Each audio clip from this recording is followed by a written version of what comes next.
Comenzó con un rumor en Instagram, un video en TikTok, una publicación compartida en Facebook. Y en menos de 72 horas, 60,000 personas se lanzaron al mar.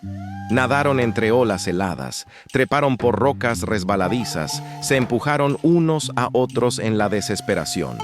Un joven marroquí lo dijo con estas palabras exactas: «Pisé la cara de un hombre muerto mientras salía trepando. Espero que Dios me perdone». Al menos 67 personas murieron ahogadas. Muchas más siguen desaparecidas. Lo que ocurrió el último fin de semana de julio en la frontera entre Marruecos y España no fue un accidente, no fue una casualidad, y no fue solo por pobreza. Detrás de esas 60,000 personas hay una historia mucho más grande. Una historia de traición generacional, promesas rotas, un mundial de fútbol y una monarquía que perdió a su juventud. Hoy te vamos a contar qué está pasando realmente en Marruecos y por qué esto es apenas el comienzo. Antes de meternos en el fondo, hay que entender un detalle geográfico que muchos ignoran. Ceuta es una ciudad española, pero no está en la península ibérica. Ceuta está en África, pegada al norte de Marruecos. Es un enclave, un pedacito de Europa metido dentro del continente africano. Junto con Melilla, forman las únicas fronteras terrestres entre la Unión Europea y África. Y por eso, durante décadas, han sido el objetivo principal de miles de migrantes que sueñan con Europa. Poner un pie en Ceuta significa, técnicamente, estar en suelo europeo. Y para muchos jóvenes marroquíes y subsaharianos, eso equivale a una oportunidad de vida.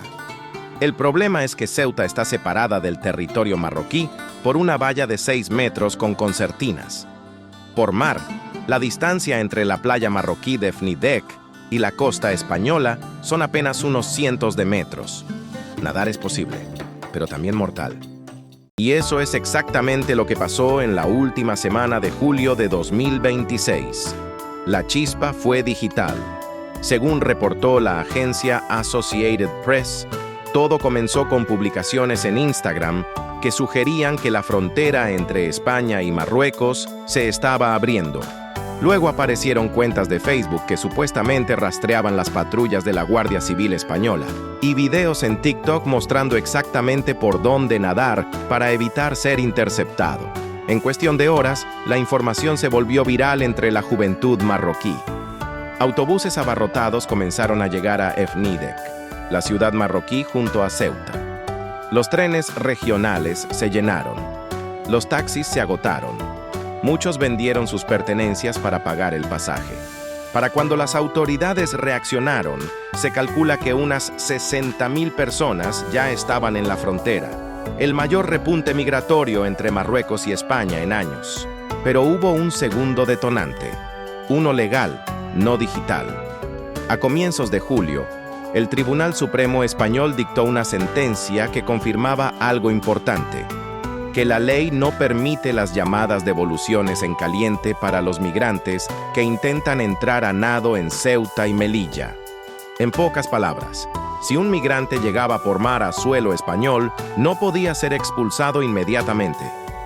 Según las autoridades españolas, presuntas mafias y organizaciones criminales aprovecharon esa sentencia para difundir el rumor de que ahora era seguro cruzar, que quienes tocaran suelo español no serían devueltos. No importaba si era cierto o no, la gente se lo creyó. Lo que siguió fue una escena de guerra. Según testimonios recogidos por AP y Reuters, miles de personas intentaron cruzar simultáneamente, por tierra, por mar, escalando rocas mojadas, empujándose unos a otros. Ayub, un joven marroquí de solo 16 años, contó a Reuters que él y su primo decidieron intentarlo después de ver videos en Instagram. Viajaron 12 horas hasta Fnidek. Migrar es una forma de mejorar nuestras vidas, dijo.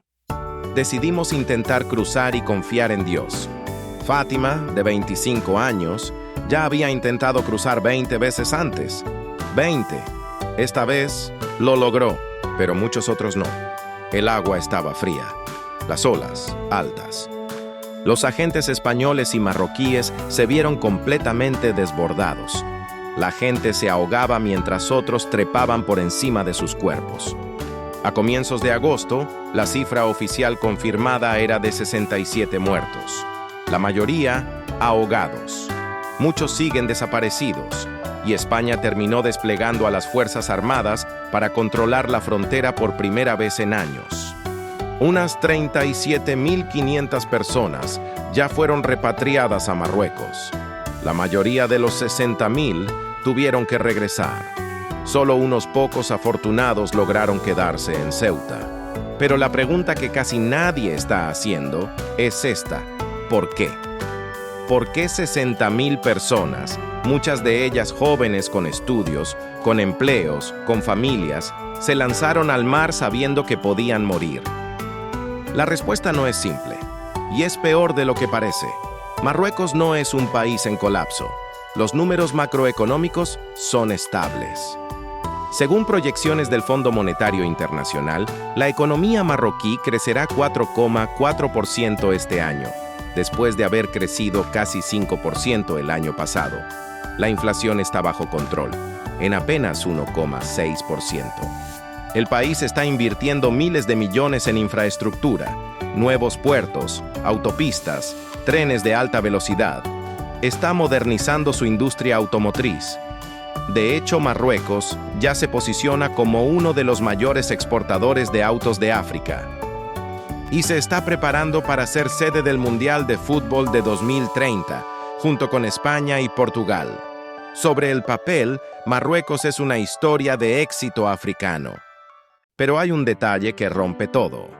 Ese crecimiento no está generando empleos. El Banco Mundial estima que el desempleo juvenil en Marruecos alcanzó el 37%. Es decir, 1 de cada 3 jóvenes menores de 30 años no tiene trabajo, no estudia, no tiene futuro visible. Y para quienes sí tienen empleo, la realidad es dura. El salario mínimo actual es de aproximadamente 319 euros al mes, menos de $350 por una jornada completa de 8 horas. Peor aún, una gran parte de los trabajadores marroquíes ni siquiera tiene contrato formal ni cotiza en seguridad social. Trabajan en la informalidad, sin protecciones, sin jubilación, sin futuro. Y las mujeres están aún peor. Solo el 19% de las mujeres en edad de trabajar tiene empleo o lo busca activamente. El resto simplemente ha renunciado al mercado laboral. A esto se suman otros golpes. Marruecos ha enfrentado en los últimos años una sequía hídrica extrema. Las lluvias han sido escasas por varios años consecutivos, castigando severamente al sector agrícola que emplea a millones de personas en zonas rurales. Muchos campesinos se han quedado sin cosecha, sin agua, sin ingresos, y han migrado a las ciudades donde tampoco encuentran trabajo. El costo de vida ha subido de forma significativa. Los alimentos básicos, la energía, el alquiler.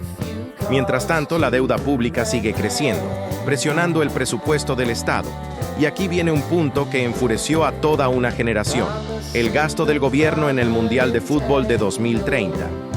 Marruecos está construyendo el gran estadio Hassan II, planeado para ser uno de los más grandes del mundo, con capacidad para más de 100.000 espectadores.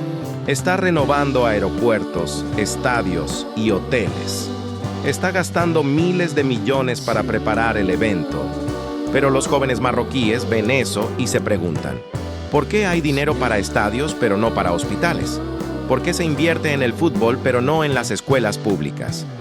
Esa pregunta explotó en las calles a finales del año pasado. Entre septiembre y octubre del año pasado, Marruecos vivió las mayores protestas antigubernamentales en años. El movimiento se llamó Gen-Cita 212. 212 porque es el código telefónico internacional de Marruecos. Un movimiento sin líderes claros, organizado en Discord, TikTok e Instagram. Los propios manifestantes se referían a sí mismos como la generación olvidada. Las demandas eran claras: mejorar la sanidad pública, mejorar la educación, combatir la corrupción y detener el gasto excesivo en eventos deportivos como el Mundial y la Copa Africana de Naciones. El detonante emocional fue trágico. En septiembre, 8 mujeres murieron durante el parto en un hospital público de la ciudad de Agadir. 8. En un país que gasta miles de millones en estadios de fútbol. Las protestas fueron duramente reprimidas. Según diversas fuentes, incluidas organizaciones de derechos humanos, la policía habría usado munición real en algunas zonas, especialmente cerca de Agadir. Hubo muertos, hubo detenidos. Más de 2.400 personas fueron acusadas formalmente. Los cargos incluían presunta rebelión armada, insultos a funcionarios e incitación a delitos graves.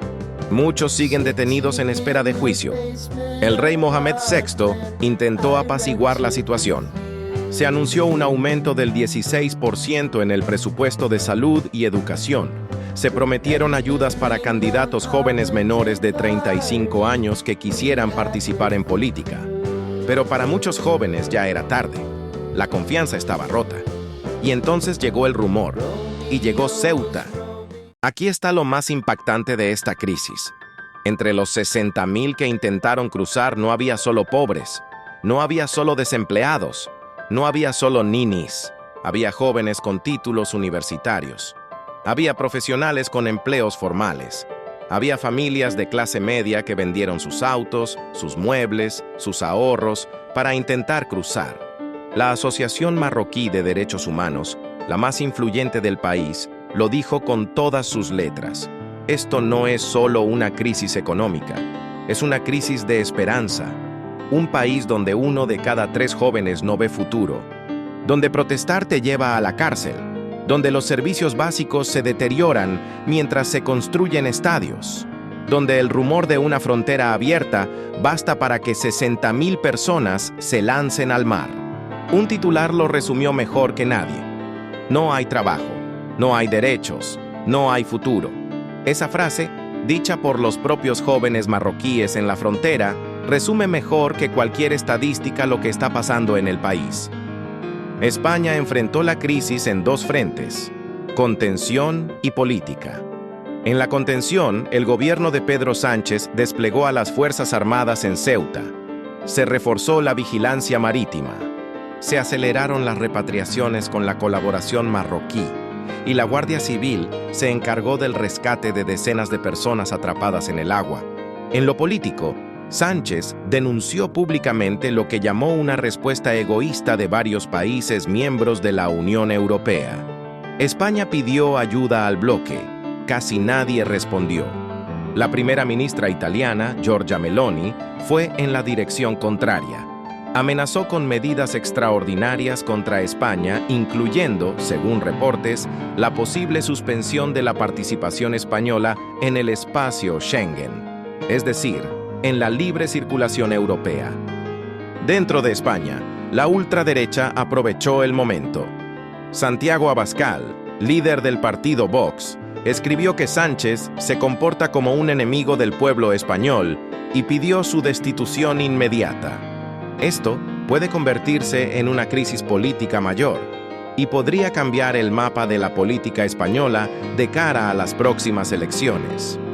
Mientras tanto, en Marruecos, el gobierno guardó un silencio incómodo y muchos analistas ya se preguntan si la monarquía puede sobrevivir a otra ola de descontento sin reformas profundas. Esta no es la primera crisis migratoria masiva en Ceuta. En mayo de 2021, más de 8.000 marroquíes cruzaron en apenas 2 días.